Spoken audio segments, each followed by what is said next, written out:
Yes. Welcome learners. We have studied about evaluation in previous lecture and we discussed that what is evaluation and what kind of effects the evaluation has and how far evaluation is helpful to improve the education system. Today we will study about the approaches of curriculum evaluation. So let us enjoy the learning. See, approaches to curriculum evaluation. A curriculum approach is a method of handling, developing, designing or thinking about a curriculum. Differentiation is facilitated by a variety of curriculum approaches that expand the range of learning and assessment options available to students, and students respond creatively and enthusiastically and retain more information when presented with a range of approaches. So, approaches means that how we want to evaluate the curriculum. Say for example, a method of handling, that is how you carry on this evaluation method, and developing, designing or thinking about the curriculum, what is your perception regarding the curriculum, and differentiation is facilitated by a variety of curriculum approaches that expand the range of learning and assessment options available to students. So, students respond creatively. So, what he wants to say, he will say in your own words, enthusiastically, very eager that what do you want to ask to me. So, this is enthusiastically he want to reply and retain more information when presented with a range of approaches. So, lot of informations are given by the learners when we approach them, when the curriculum designer, curriculum workers, curriculum planners when approach the students. Following are some of the approaches of curriculum in planning, implementing and evaluating the curriculum. One is behavioral approach. See, there are so many approaches, and first one is behavioral approach. The foundation of a behavioral approach to curriculum is typically a blueprint. The blueprint includes goals and objectives as well as content and activities that align with the learning objectives. So, in behavioral approach of the curriculum, we first the curriculum planner prepare a kind of blueprint. So, the blueprint includes what is blueprint? Blueprint is a kind of proposal that he proposed what I am going to evaluate. So, the blueprint includes goals and objectives as well as content and activities that align with the learning objectives. Always keep in mind that the objectives are framed when we start any lesson, when we start any education system. Any course that is designed, it has some general objectives. General objective means that passing through all the chapters, these changes in the behavior of the students will be observed. And this is general objectives related to that particular course.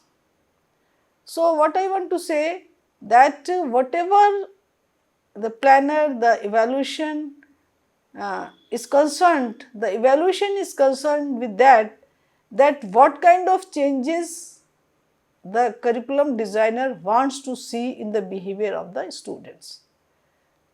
So, passing through the course, that will be the totality of objectives, and totality of objectives is known as general objectives. And we specifically try to learn that what the student has learnt passing through one specific lesson. So, what it is? It is specific objective. So, general objective is concerned with the total course, and specific course is concerned with the specific kind of or the lessons that this course contain. And the course comprises different lessons. So, each lesson has its own objectives. So, the purpose of evaluation is that we want to see that how many objectives of that particular lesson we have achieved that taught by the teacher in the classroom. So, that is specific objectives when we are saying that passing through the lesson. When we are saying that passing through the course, what the students will learn, that is general objectives. So, see, the behavioral approach in education starts with plans that align with the establishment of goals or objectives. The measure of the accomplishments is the change in behavior. So, in what way we evaluate the objectives achieved? We achieved in the form of objectives or in the form of behavioral change in the students. Say for example, we have prepared objective that we want to see that how far the students have achieved the knowledge concerning with this particular lesson. So, we will frame the questions related to knowledge, that is Bloom's taxonomy. What does it say? That there is recognition, there is recall, there is a kind of identification. So, these all, what do you know, what do you consider it as a concept, what do you know by this population, what do you consider the processes while achieving these kind of results. So, the questions that we start from the what and that we consider that it only depicts the knowledge. So, what it is? It is related to cognitive domain, and cognitive domain say that what kind of knowledge a student has achieved. So, this the measure of accomplishments is the change in behavior. What the changes we observe and in the behavior of the students, that we can say that this kind of knowledge has been achieved by the students. Similarly, in case of understanding, similarly in case of application, similarly in case of affective domain and the psychomotor domain, as the domain depicts the concerned information, we try to evaluate this particular kind of behavior change in the students. The cognitive domain is concerned with the knowledge, so we try to know by asking the question of what. The understanding is related to the explanation, interpretation, extrapolation. So, we try to consider and we ask the question in the classroom related to how, kaise, how does it happen, how does it possible to get these results. So, what it is related to how, and this how is concerned with the understanding. So, if the student is able to reply, if a student is able to respond in proper manner, it means that the knowledge received by the learner has been understand, and he is able to explain the phenomena that the knowledge that he received by books or by lecture or by certain any kind of source. So, third one is psychomotor domain. So, this domain is concerned with the skill and particularly the hand skills, that if there is change in the students' behavior to draw the diagram in a proper way with the equal proportion, and if there is any kind of change in behavior of the students in terms of kind of mathematical solving a mathematical problem or performing certain kind of experiment in a proper way. So, this kind of behavior when we observed in the students' behavior, then we say that this change depicts that the evaluation, the curriculum is effective, and we can say that by evaluating these objectives, we find that the learner is able to understand that particular learning. So, the behavioral approach in education starts with plans that starts with the establishment of goals or objectives, and the measure of the accomplishment is the change in behavior. Humanistic approach. Both the official planned curriculum and the unofficial covert curriculum are taken into account by the humanistic approach. In the humanistic approach, we do not consider the change in behavior. Here we try to understand that what kind of humanistic values the student has learned. So, the progressive ideology and child-centered movement serve as the foundation for this strategy. So, it takes the full child into account and holds that the student's whole development should be the main focus of the curriculum.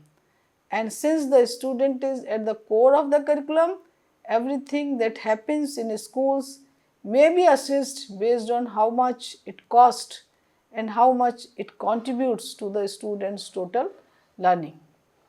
So, in this humanistic approach, we try to learn that the covert, that is not appear change in the behavior of the students, and the strategy follows here is like child-centered movement serve as the foundation for this strategy, and it takes the full child into account that what kind of changes have been observed in the personality of the students, that the students' whole development should be the main focus of that particular curriculum. Since the student is at the core of the curriculum and everything that happens in school may be assessed based on how much it costs and how much it contributes to the student's total learning. So, the kind of change that is concerned with the total change, total learning behavior and the total change in the personality of the students, and as far as the development is concerned, we try to take this humanistic approach in that way that what kind of core curriculum is the part of core curriculum where the students learn that how much it costs and how much it contributes to the students' total learning. So, not the directly observed, but it is in the behavior, and it is not directly observed, but it is a kind of covert behavior that we can't see, but we can check that a person, that the student, that the learner is sincere, punctual, paying attention, like this. So, humanistic approach, when we follow, it shows the covert behavior of the learner. Gathering information to back up a decision to accept, modify or do away with something is made easier with evaluation. Before implementation, it helps determine the curriculum's strengths and weaknesses. After implementation, it helps determine how well the curriculum is delivered. Every strategy presents a viewpoint on curriculum development that influences the design of the curriculum, the role of the school, administrators, teachers, learners, curriculum specialists, requirement for evaluation and implementation. And so, gathering information to back up a decision to accept, modify or do away with something is made easier with evaluation. Before implementation, it helps determine the curriculum's strength and weaknesses. After implementation, it helps determine how well the curriculum is delivered. And every strategy presents a viewpoint on curriculum development that influences the design of the curriculum, whether the design that adopted for that particular curriculum is alright, or there is a kind of change required in this particular designing. So, you must heard the name grassroots designing, administrative kind of designing, and others that you might have observed. So, you also have gone through this lecture in this course also. So, what kind of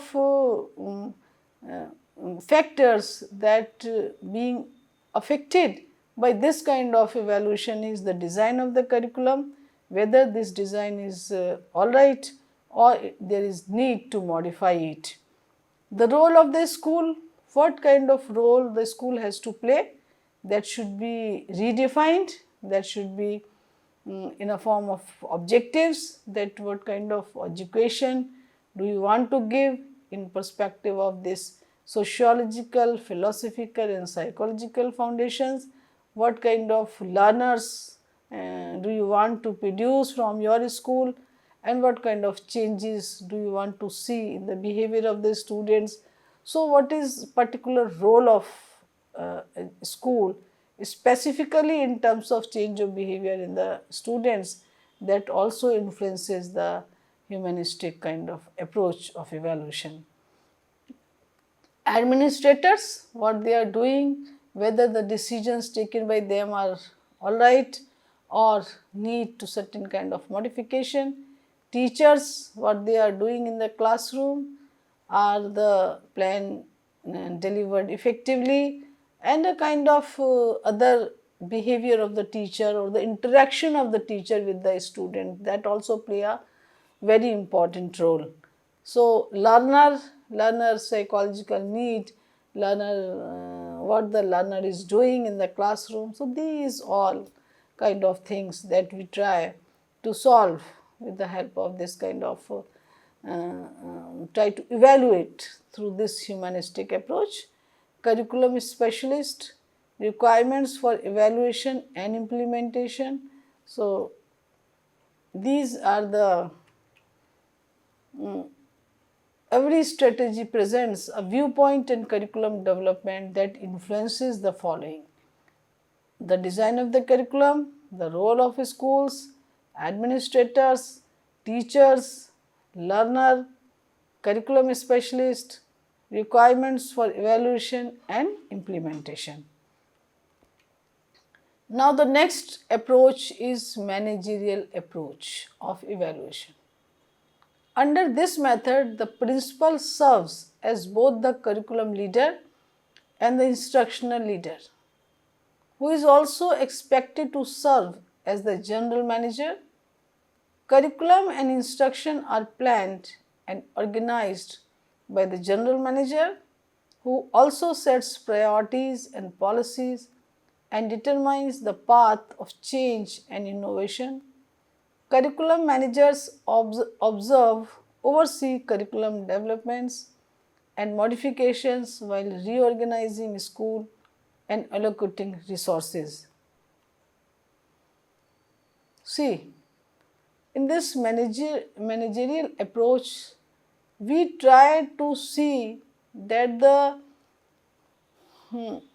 management of the school is effective, or the decisions taken by the principal is as per the need of the learners and as per the expectation of the parents and as per the expectation of the society.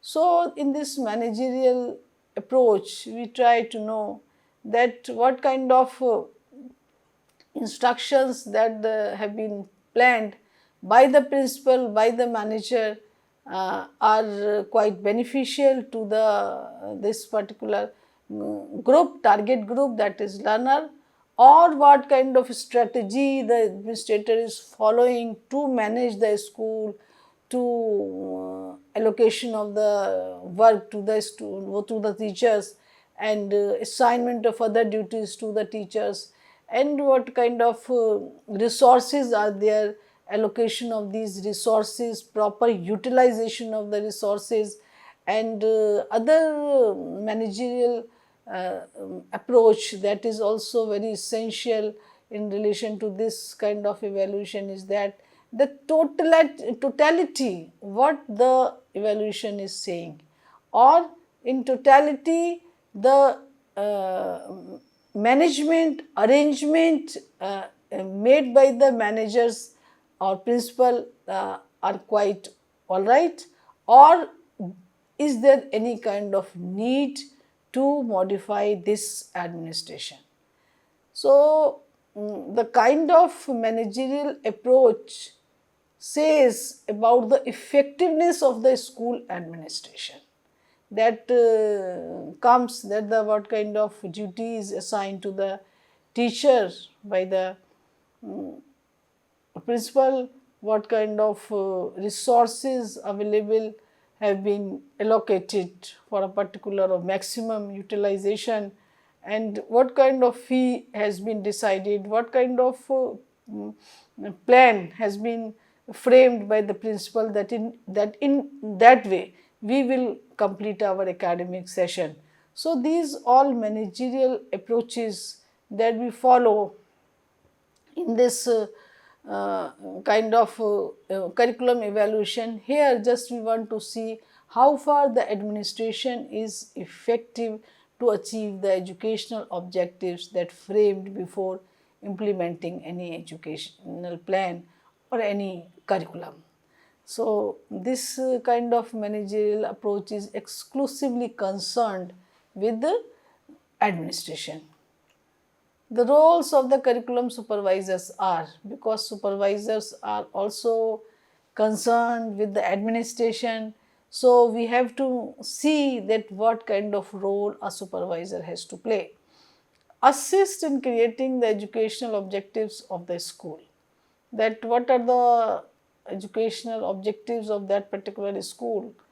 The supervisor has to mention that in what way and what way he will assist the principal, in what way he will assist to proceed the education system smoothly. Work with teachers, parents, students and other stakeholders to plan the curriculum. Just to see that teachers, parents, students and other stakeholders are also having the appropriate place in the curriculum, and they all are stakeholders of the education system, so they all be given the due respect, and a kind of opportunity should be here to know what is going on and what kind of modification they want from the side, from their own side, and what kind of difficulties they are facing, what kind of challenges they are having. So, these all kind of consideration related to this teacher, parent, students and other stakeholders are taken into consideration by the supervisor, and he try to assess or evaluate all the process of administration after a fixed period of time, or sometime it may be regularly. It may be a regular exercise of any supervisor. Create study plans according to grade levels, that the how many classes are there and what should be their education plan. So, that should be prepared by the supervisors with the consultation of principal, with the consultation of the manager. So, create study plans according to grade level. This is the role of the supervisor. Make a class schedule or school calendar. The academic schedule is prepared before the start of the session. So, this calendar is prepared just to show that how many holidays are here, how many lecture a teacher has to deliver, how many lessons are there in a particular grade level, and how many have to finish up to this month and how many have to next month and so on. So, the whole plan, educational plan is prepared by the supervisor just to making the activities, school activities to go on the right path. So, this is also the role of a supervisor to prepare an academic calendar for the school. Prepare curriculum guides or teacher guides by grade level or subject area. Teacher wise may also be giving priority, that what a teacher has to do, what a teacher needs a kind of guidance from the side of principal and from the side of other stakeholders. So, this plan is prepared by the supervisor. assist with textbook selection and evaluation, that resources, just to identify the resources. This is also the work of supervisor, that he assists the teacher, that he assists the administrator, etc. Watch how teachers work and what they do. Whether the teachers are properly teaching in the classroom, whether they have the right kind of duties and they are fulfilling these all duties, it is being evaluated by the supervisors. So, supervisor have a look, they have a look on the different kind of activities of the schools, just to know that the system is working properly. Support educators in putting the curriculum into practice, that if there is any kind of practical problems with teachers or with other kind of stakeholders or with non-teaching staff, he suggests, he guides that in that way we can run this kind of education system, or this textbook we can operate in that form. What are the resources needed to apply the this system effectively? Such kind of guidance is given by the supervisor. So, this is the role of supervisor in evaluation. The evaluation goes on continuously and he continuously suggests the teachers and other stakeholders to make the curriculum plan more effective. Promote curriculum innovation in evolution, because every day there is advancement of knowledge. You might observed that there is this kind of discovery done by X person outside India or maybe in India. There is a certain kind of innovations that in a pedagogical practices is going on, certain kind of innovations in a kind of artificial intelligence, we heard it, and a kind of researches, that is these kind of researches that is concerned with the individual and that is also concerned with the group.